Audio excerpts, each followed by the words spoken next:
नमस्कार दोस्तों। क्या आपने कभी सोचा है कि मैं इतनी मेहनत करता हूं फिर भी पैसा क्यों नहीं बचता? क्या सिर्फ जॉब करना ही जिंदगी का एकमात्र रास्ता है? मैं कब अमीर बनूंगा? अगर आप भी ऐसे सवालों में उलझे हैं तो आज का वीडियो आपके लिए एक गेम चेंजर हो सकता है, क्योंकि हम इस वीडियो के थ्रू बस यही चाहते हैं कि आप अपनी जिंदगी के उस स्टैंडर्ड तक पहुंच सके जिसे आप सच में अचीव करना चाहते हैं। तो इस वीडियो में अंत तक बने रहिए। चलिए शुरू करते हैं। मैं सिर्फ 9 साल का था जब पहली बार मैंने अपने सबसे अच्छे दोस्त के पापा, जिन्हें मैं बाद में रिच डैड कहने लगा, से एक सवाल पूछा। मैं अमीर कैसे बन सकता हूं? मुझे नहीं पता था कि ये सवाल मेरी पूरी जिंदगी की दिशा बदल देगा।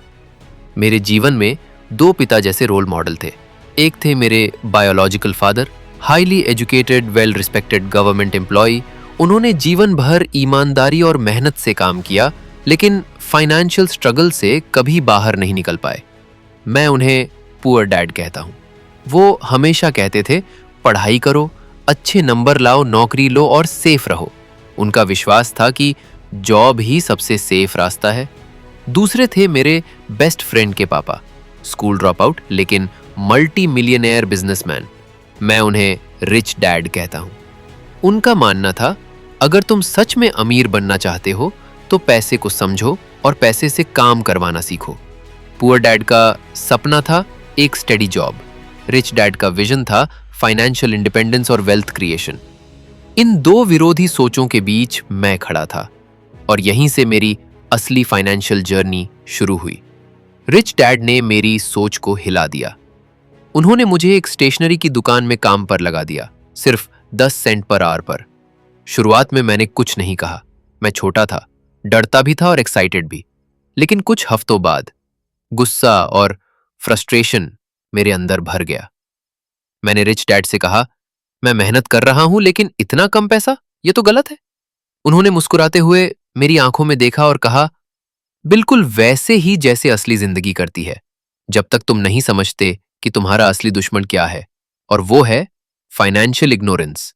वो पल मेरे लिए एक झटका था। रिच डैड ने मुझे समझाया कि ज्यादातर लोग डर और लालच के कारण काम करते हैं।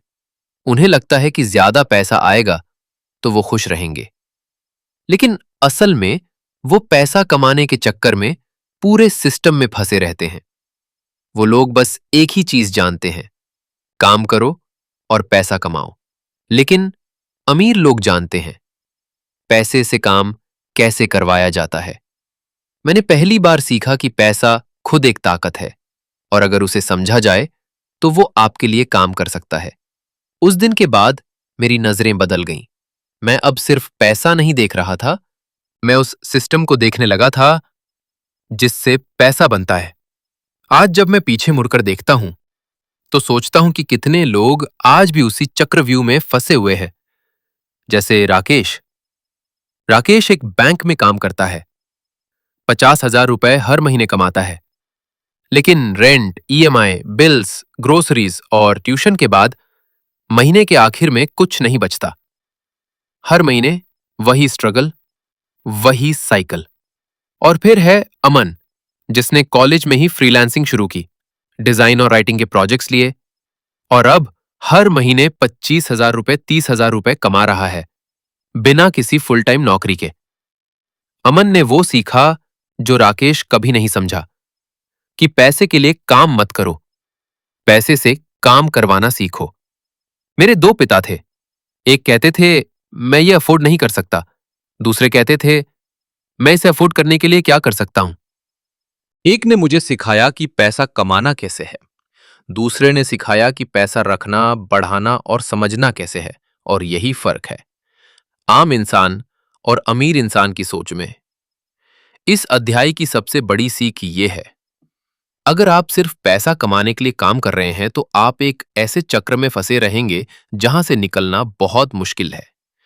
लेकिन अगर आप सीख गए कि पैसा कैसे काम करता है तो आप वो इंसान बन सकते हो जिसके लिए पैसा खुद काम करता है। अब फैसला आपका है, आप किस रास्ते पर चलना चाहते हैं। चलो अब अगले अध्याय में चलते हैं, जहां हम जानेंगे कि फाइनेंशियल लिटरेसी क्यों जरूरी है और आखिर क्यों हमारे स्कूल हमें ये नहीं सिखाते।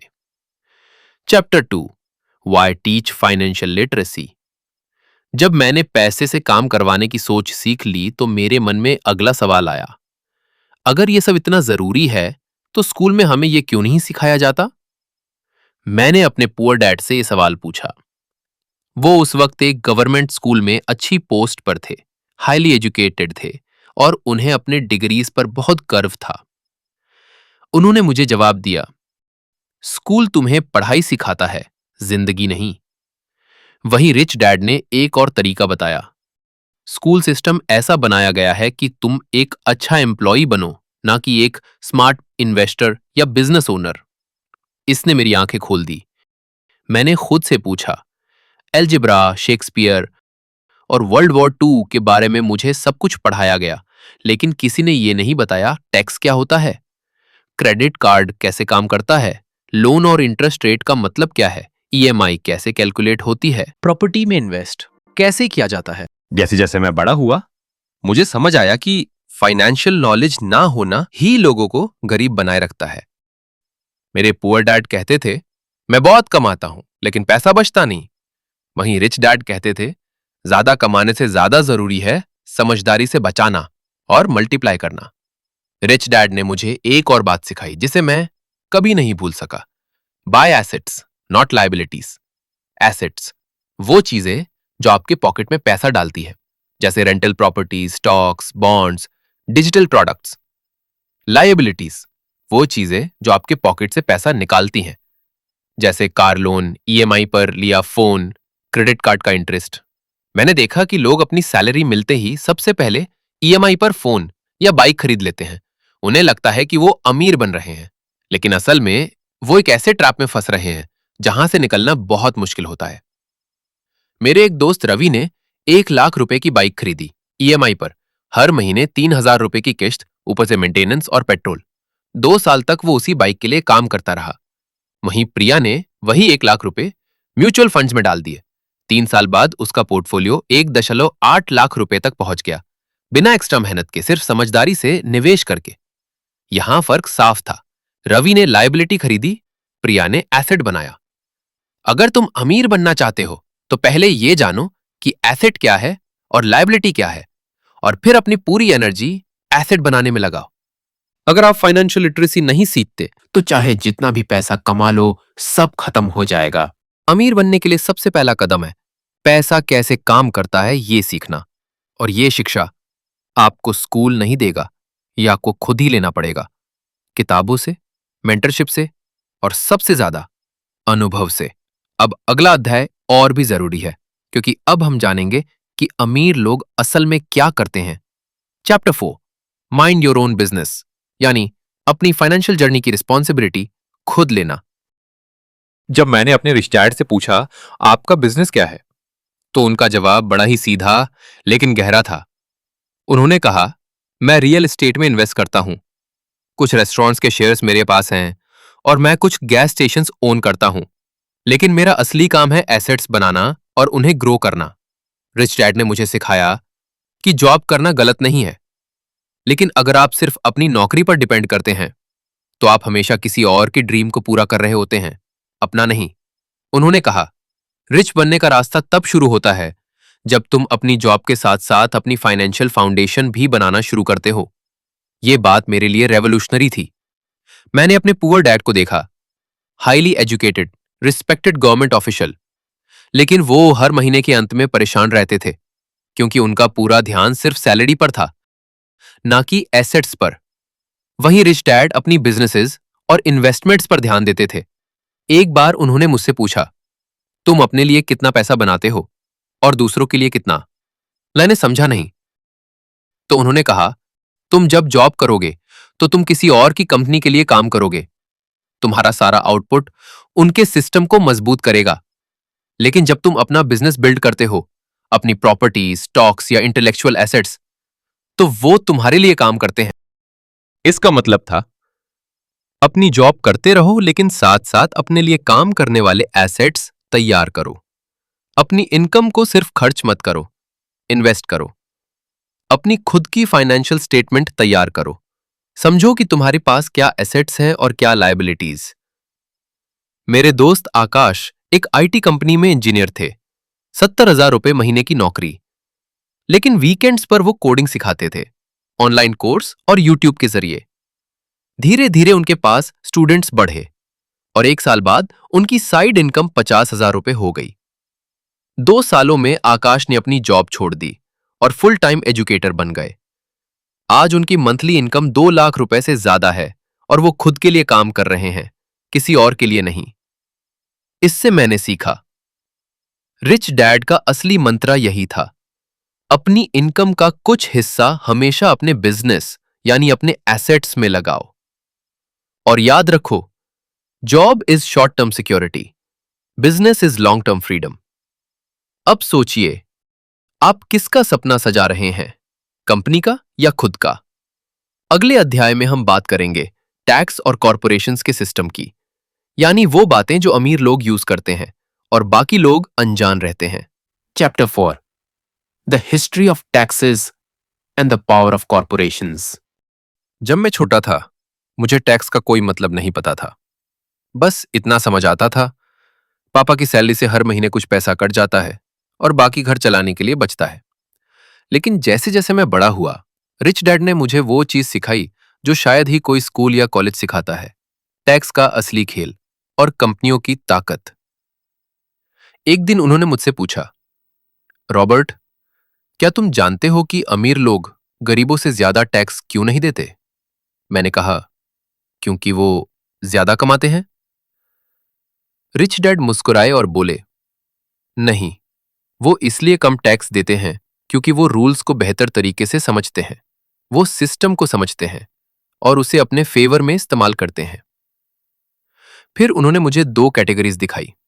पहली, एम्प्लॉइज, जो पहले पैसे कमाते हैं, फिर टैक्स देते हैं और फिर जो बचा उससे खर्च करते हैं।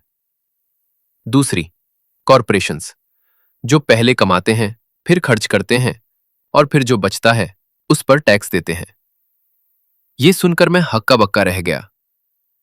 रिच डैड ने समझाया, रॉबर्ट, एक एम्प्लॉय का कंट्रोल उसके ऊपर नहीं होता, उसका पैसा सबसे पहले सरकार लेती है। लेकिन एक बिजनेस ओनर, अगर वो स्मार्ट हो, तो वो लीगल तरीके से अपने बिजनेस एक्सपेंसेस को पहले एडजस्ट करता है और फिर जो बचे उस पर टैक्स देता है। क्या आप समझ रहे हो ये फर्क? यही फर्क अमीर और मिडिल क्लास की सोच में होता है। अब अगले हिस्से में हम बात करेंगे कैसे एक नॉर्मल इंसान भी कॉरपोरेशंस जैसी ताकत को यूज कर सकता है अपने टैक्स को मिनिमाइज करने और वेल्थ बिल्ड करने के लिए। इसका मतलब था कि एम्प्लॉय पहले अर्न करता है, फिर टैक्स पे करता है, उसके बाद स्पेंड करता है। और कॉरपोरेशन पहले अर्न करता है, फिर स्पेंड करता है, उसके बाद टैक्स पे करता है। अब सोचिए, कौन ज्यादा फायदे में रहेगा? रिच डैड ने मुझे कॉरपोरेशंस की पावर समझाने के लिए एक छोटी सी कंपनी बनवाने को कहा। उन्होंने मुझे सिखाया कि कैसे कॉरपोरेशन एक लीगल एंटिटी होती है जो आपको देता है एसेट प्रोटेक्शन, टैक्स बेनिफिट्स और फाइनेंशियल कंट्रोल।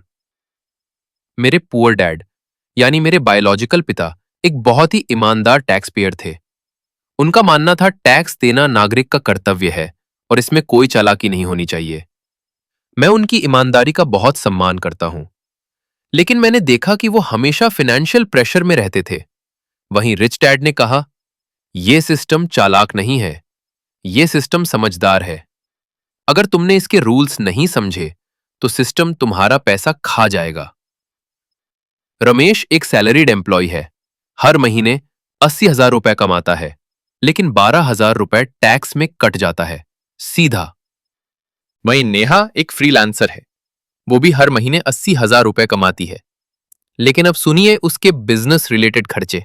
लैपटॉप डिप्रिशिएशन 3,000 रुपए प्रति माह, इंटरनेट चार्जेस 1,000 रुपए, ट्रैवल और कम्यूट 2,000 रुपए, ऑफिस रेंट 5,000 रुपए, कुल खर्च 11,000 रुपए प्रति माह। अब ये सारे खर्चे वो अपने बिजनेस की बुक्स में लीगली शो करती है और टैक्स केवल बचे हुए 69,000 रुपए पर ही लगता है, सही टैक्स प्लानिंग के साथ। सही टैक्स प्लानिंग के साथ वो अपना टैक्स और भी कम कर लेती है। नेहा ने सिस्टम को समझा, रमेश सिस्टम का हिस्सा बना रहा। धीरे धीरे मैंने ये समझा कि कॉर्पोरेट स्ट्रक्चर एक शील्ड की तरह है जो ना सिर्फ टैक्स बचाता है बल्कि वेल्थ क्रिएट करने में भी मदद करता है। रिच डैड हमेशा कहते थे, कंपनी एक इंसान की तरह है, उसका अपना बैंक अकाउंट होता है, अपनी आइडेंटिटी होती है, अपने राइट्स होते हैं, और अगर तुम उसे चलाना सीख गए तो तुम्हारी फाइनेंशियल पावर मल्टीप्लाई हो जाएगी। और यही मैंने सीखा, अमीर लोग पैसे से नहीं दिमाग से खेलते हैं। यह अध्याय मेरे लिए आई ओपनर था। टैक्स को लेकर मेरा डर खत्म हुआ और एक नया रिस्पेक्ट पैदा हुआ उस नॉलेज के लिए जो हमें स्कूल कभी नहीं सिखाता। अब अगला चैप्टर और भी दिलचस्प है, जहां हम सीखेंगे कि अमीर लोग पैसे को कैसे इन्वेंट करते हैं, यानी पैसा सिर्फ कमाया नहीं जाता, बनाया भी जाता है। Chapter 5, the rich invent money. मैंने जब पहली बार रिच डैड से यह सुना कि अमीर लोग पैसे को बनाते हैं तो मैं हैरान रह गया। मैंने पूछा, क्या आप कहना चाहते हैं कि अमीर लोग प्रिंटिंग मशीन चलाते हैं? उन्होंने मुस्कुराकर जवाब दिया, नहीं रॉबर्ट, अमीर लोग पैसा छापते नहीं हैं, वो अपॉर्चुनिटीज से पैसा बनाते हैं। रिच डैड की ये बात धीरे धीरे मेरे दिमाग में बैठने लगी। उन्होंने बताया कि ज्यादा एजुकेशन या ज्यादा पैसा होना जरूरी नहीं है, जरूरी है अपॉर्चुनिटीज को देख पाने की नजर और उस पर एक्शन लेने की हिम्मत। उन्होंने कहा, फाइनेंशियल इंटेलिजेंस का मतलब है कम रिसोर्सेज में बड़ा रिजल्ट लाना। जीरो से भी एम्पायर खड़ा किया जा सकता है अगर तुम्हारे पास आइडिया, करेज और नॉलेज है। अमीर लोग दो खास चीजें करते हैं, वो अपॉर्चुनिटी को देखते हैं जहां आम लोग खतरा देखते हैं। वो अपने दिमाग का इस्तेमाल करते हैं, पैसा नहीं, वैल्यू क्रिएट करने के लिए। रिच डैड ने कई बार कहा, मनी इज एन इल्यूजन। असली पैसा तुम्हारे माइंड में होता है, तुम्हारी क्रिएटिविटी में होता है। उन्होंने मुझे बताया कि ज्यादातर लोग इसलिए गरीब रह जाते हैं क्योंकि वो हमेशा सेफ खेलते हैं। उन्हें नया करने में डर लगता है क्योंकि उन्हें कभी फेलियर को एक्सेप्ट करना सिखाया ही नहीं गया। अब मैं आपको एक रियल लाइफ सिनेरियो से ये समझाता हूं। जब मैं जवान था, एक बार मैं और मेरे दोस्त माइक एक प्रॉपर्टी देखने गए।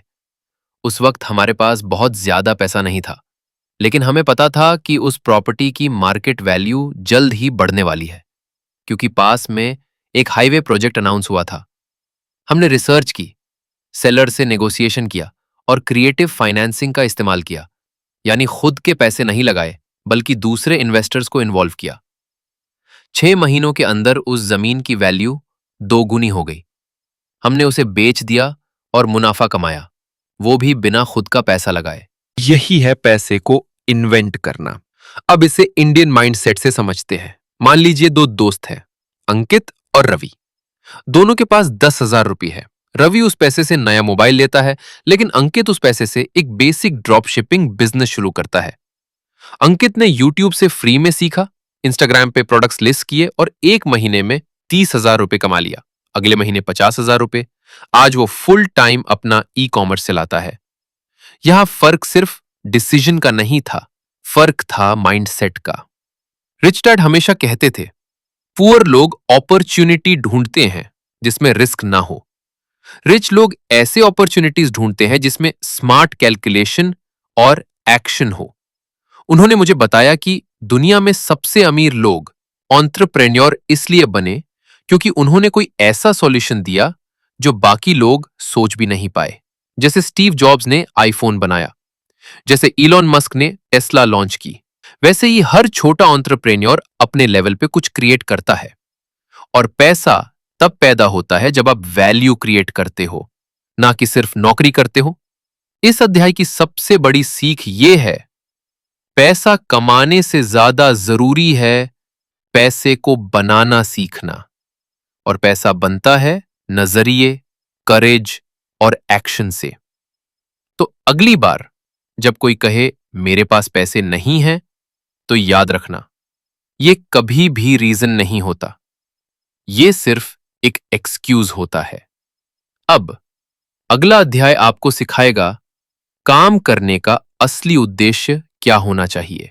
Chapter 6, work to learn, don't work for money.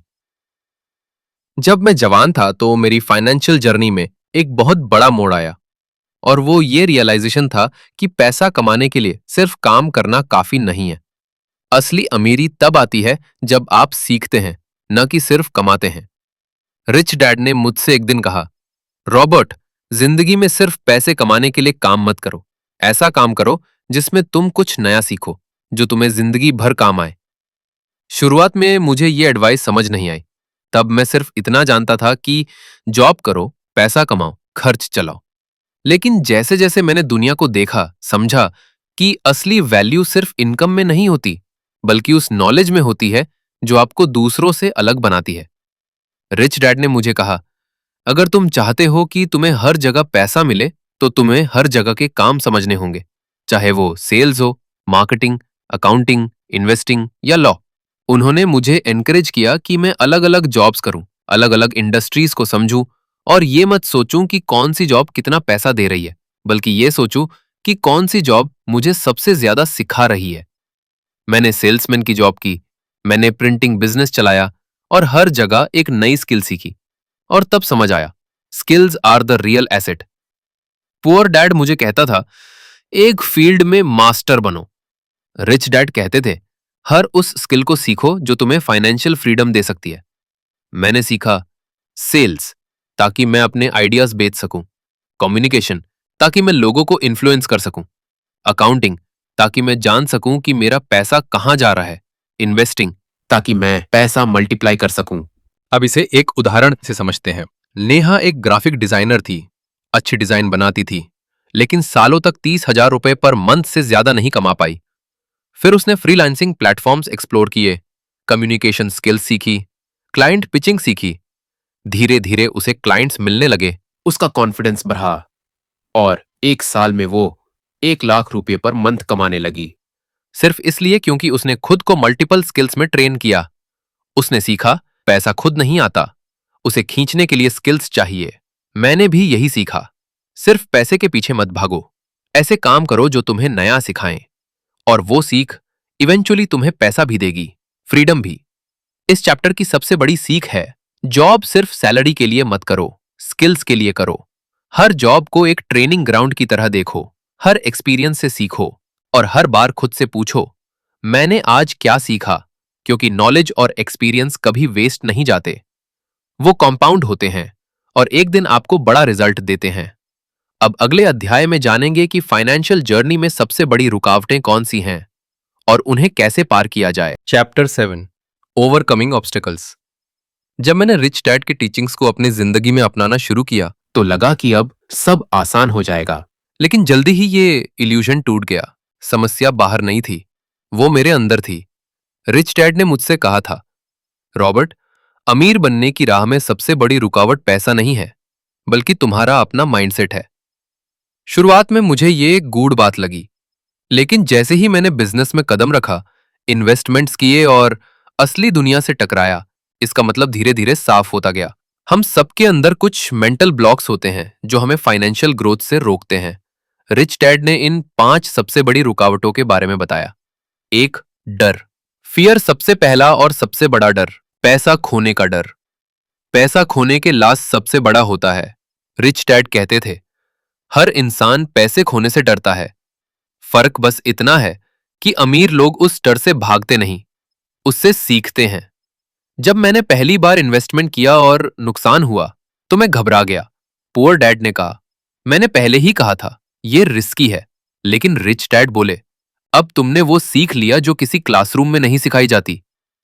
2, शंका और संदेह, सिनिसिज्म।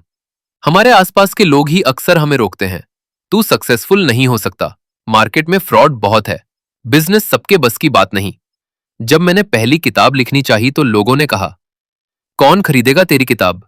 अगर मैं उनकी बात मान लेता तो आज रिच डैड पुअर डैड दुनिया में नहीं होती। 3, आलस, लेजीनेस। अजीब लगता है, लेकिन असली आलस यह है कि हम जरूरी चीजों को टालते रहते हैं। हम खुद को यह कहकर रोकते हैं, मेरे पास टाइम नहीं है। रिच डैड का जवाब होता था, टाइम सबके पास होता है, फर्क सिर्फ प्रायोरिटीज का होता है। एक्सक्यूजेस देना भी एक तरह का आलस है। 4, बुरी आदतें, पुअर डैड सैलरी मिलते ही खर्चों की लिस्ट बनाते थे। सेविंग हमेशा आखिरी में होती थी और कभी नहीं हो पाती थी। रिच डैड ने सिखाया, पहले खुद को पे करो, पहले सेविंग करो, इन्वेस्टिंग करो, फिर बाकी खर्च देखो। यही हैबिट मेरी वेल्थ क्रिएशन की नींव बनी। 5. अहंकार। जब हम सोचते हैं कि हमें सब कुछ आता है, हम सीखना बंद कर देते हैं। रिच डैड कहते थे, अगर कोई बात तुम्हें अनकंफर्टेबल करती है, तो वहीं तुम्हें सबसे ज्यादा सीखने की जरूरत है। जब मैंने ईगो छोड़कर सीखना शुरू किया, तभी असली बदलाव आया। अब इसे एक एग्जाम्पल से समझिए। रवि और अमन दोनों दोस्तों ने स्टॉक मार्केट में इन्वेस्ट करने की सोची। रवि ने डर के कारण पैसे नहीं लगाए। अमन ने 5,000 लगाए और पहले ही महीने में 1,200 का नुकसान हुआ।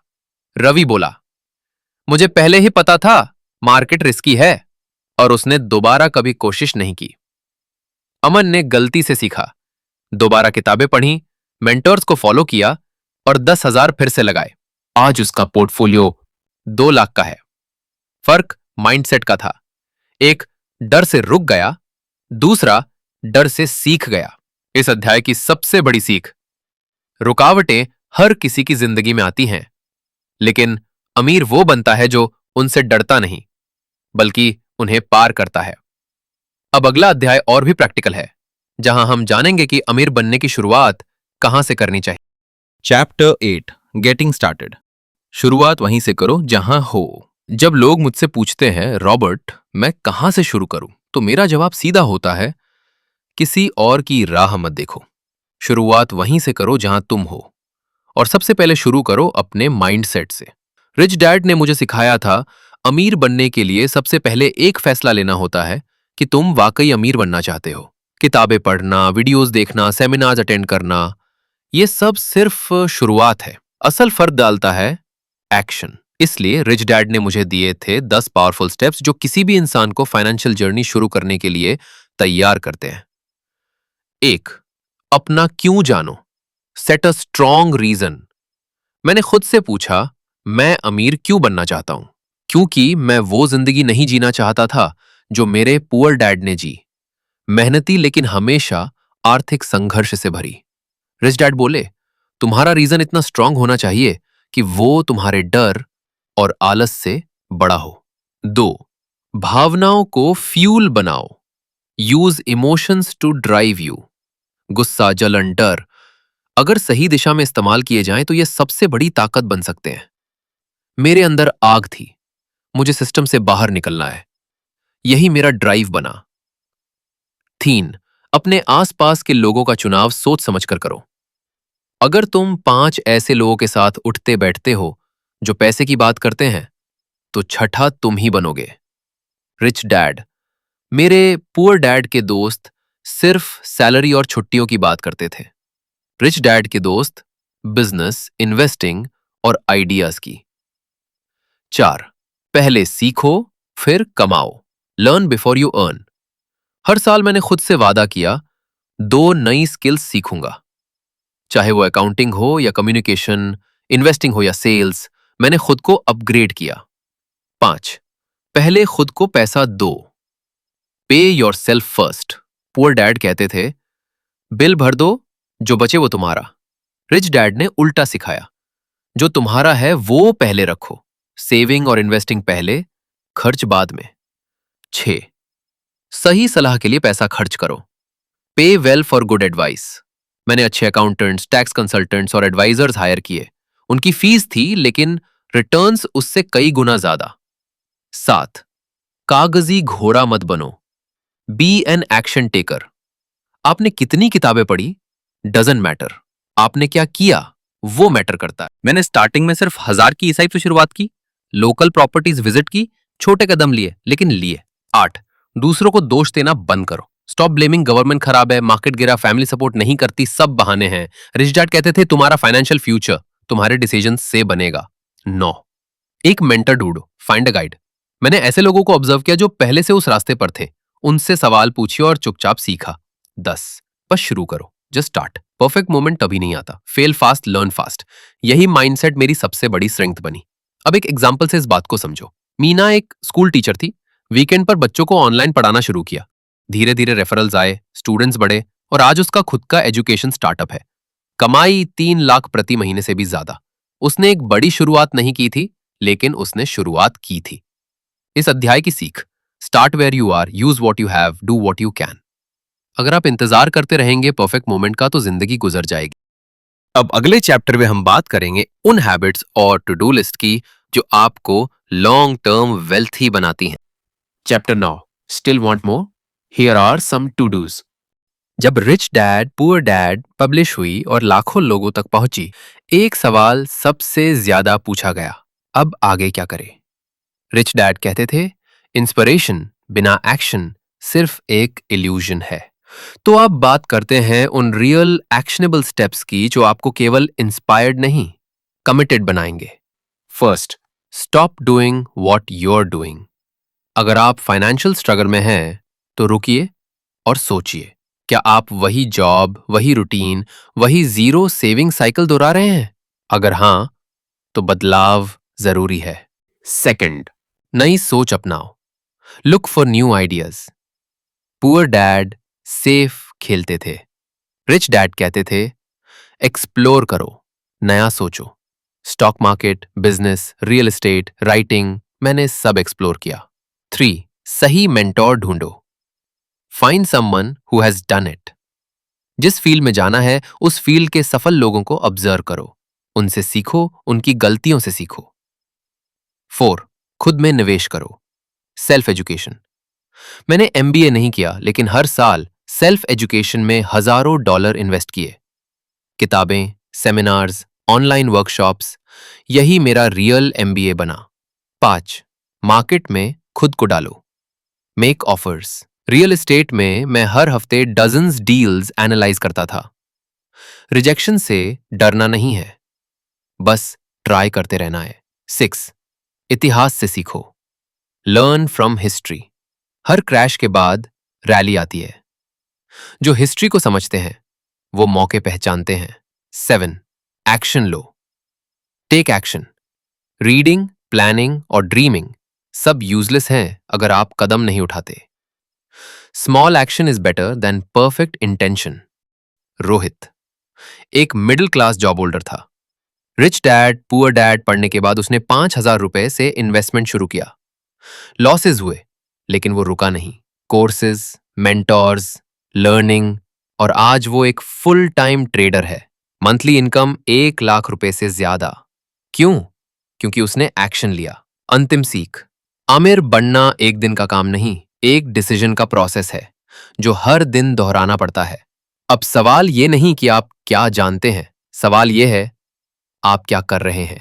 अब वक्त है खुद को रीडिफाइन करने का, नया सोचने का और अपने जीवन की ओनरशिप लेने का, क्योंकि ये किताब खत्म नहीं हुई है, ये तो आपकी नई शुरुआत है।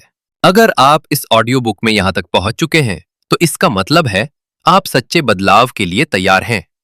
आप सिर्फ मोटिवेशन नहीं, बल्कि अपनी जिंदगी को ट्रांसफॉर्म करने की चाह रखते हैं। रिच डैड हमेशा कहते थे, हर इंसान के अंदर एक फाइनेंशियल जीनियस होता है, बस ज्यादातर लोग उसे कभी जगा नहीं पाते। तो चलिए अब बात करते हैं उन 10 कदमों की जो मैंने खुद अपनाए और जिनसे मेरी फाइनेंशियल इंटेलिजेंस जाग उठी। एक मजबूत वजह चाहिए। I need a reason greater than reality. आपका क्यों इतना मजबूत होती है कि जब दुनिया आपको रोके तब भी आप रुको नहीं। मेरी वजह थी, मैं अपने पुअर डैड जैसी जिंदगी नहीं जीना चाहता था।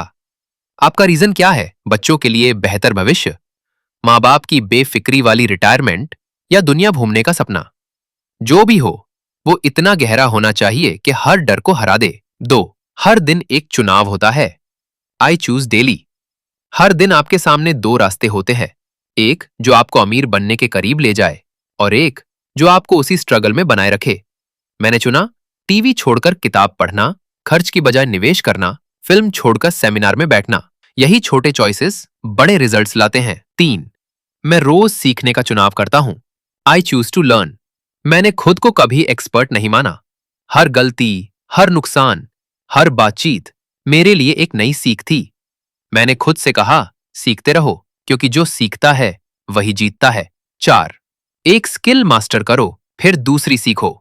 Master 1 formula, then learn a new one. मैंने सबसे पहले अकाउंटिंग सीखी, फिर सेल्स, फिर इन्वेस्टिंग, फिर लीगल नॉलेज, एक समय पर एक स्किल पूरी मास्टरी के साथ। 5. पहले खुद को पैसा दो, आई पे my self first. Poor dad कहते थे पहले बिल भरो, जो बचे वो तुम्हारा। रिच डैड ने सिखाया पहले अपने लिए रखो, फिर सिस्टम एडजस्ट हो जाएगा। सेविंग और इन्वेस्टिंग मेरी पहली प्रायोरिटी बन गई। 6. अच्छी सलाह के लिए पैसे दो, आई पे माई एडवाइजर्स वेल। मैंने सीखा जो लोग एक्सपर्ट्स हैं उनका समय और ज्ञान अनमोल होता है। अकाउंटेंट्स, लॉयर्स, फाइनेंशियल एडवाइजर्स, इनसे सीखा और उन्हें उनकी वैल्यू दी, और बदले में मैंने लाखों कमाए। 7वां, लग्जरी से पहले एसेट बनाओ, I use assets to buy luxuries. अगर आपको गाड़ी चाहिए, फोन चाहिए या फिर ट्रैवल करना है, पहले ऐसा इनकम सोर्स बनाओ जो इन सब चीजों के पैसे कमा कर दे। पहले एसेट्स बनाओ, फिर वही आपकी इच्छाएं पूरी करेंगे। 8. जो सीखो वो दूसरों को सिखाओ, I teach and you shall receive. जब मैंने दूसरों को सिखाना शुरू किया, वो ज्ञान और गहरा होता चला गया। टीचिंग ने मेरे अंदर क्लैरिटी लाई और दूसरों की जिंदगी भी बदली। 9. खुद से पूछो, अमीर इंसान क्या करता? What would a rich person do? Her decision पर खुद से पूछो, अगर मैं अमीर होता तो क्या करता? ये सवाल आपको छोटे से सोच से बड़ी सोच की ओर ले जाएगा। 10. सोचो मत, करो, I take action. Rich dad की सबसे बड़ी सीख थी सिर्फ सोचने से कुछ नहीं होता, करना पड़ता है। मैंने छोटा शुरू किया, 1000 की एसआईपी, एक local investment visit, freelancing try की, पर हर बार मैंने एक एक्शन जरूर लिया। हर इंसान के अंदर फाइनेंशियल जीनियस है, बस उसे जगाने की हिम्मत चाहिए। अब फैसला आपका है, क्या आप इस ऑडियो बुक को यही बंद करेंगे या इसके प्रिंसिपल्स को अपनाकर अपनी जिंदगी को बदल डालेंगे? क्योंकि ये अंत नहीं है, ये तो आपकी नई शुरुआत है, फाइनेंशियल फ्रीडम की शुरुआत।